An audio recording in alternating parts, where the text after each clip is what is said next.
జై ఆదివాసి. నా పేరు తుమ్మ అప్పలరావు ద్వారా ఆంధ్రప్రదేశ్ గిరిజన జేఏసీ రాష్ట్ర వైస్ చైర్మన్. ఈరోజు అనంతగిరి మండలం గరుగుబిల్లి పంచాయతీ ఆఫీస్లో మనం ఉన్నాం. పంచాయతీ భవనం ఇది.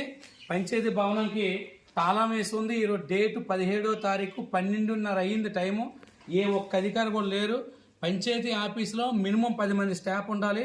సెక్రటరీ కానీ, ఫీల్డ్ అసిస్టెంట్లు కానీ, లేదనుకో కంప్యూటర్ ఆపరేటర్లు కానీ, అలాగే ఏదైతే స్టాఫ్ ఉన్నారో ఒక్క స్టాఫ్ కూడా లేని పాపాన పోలేదు. దీన్ని బట్టి చూస్తే పంచాయతీ వ్యవస్థ ఏదైతే మండలానికి శివరం ఉన్న పంచాయతీలు ఉన్నావో స్టాఫ్ వెళ్ళట్లేదు అన్నానికి ఇది ఉదాహరణ. దీన్ని తక్షణమే జనసేన అధినేత పవన్ కళ్యాణ్ గారు, పంచాయతీ శాఖ మినిస్టర్ గారు మీరు స్పందించాలి. ఇలాంటివన్నీ ఏజెన్సీ ప్రాంతంలో చాలా పంచాయతీలు ఉన్నవి. ఇమీడియట్గా దీనిపై మీరు యాక్షన్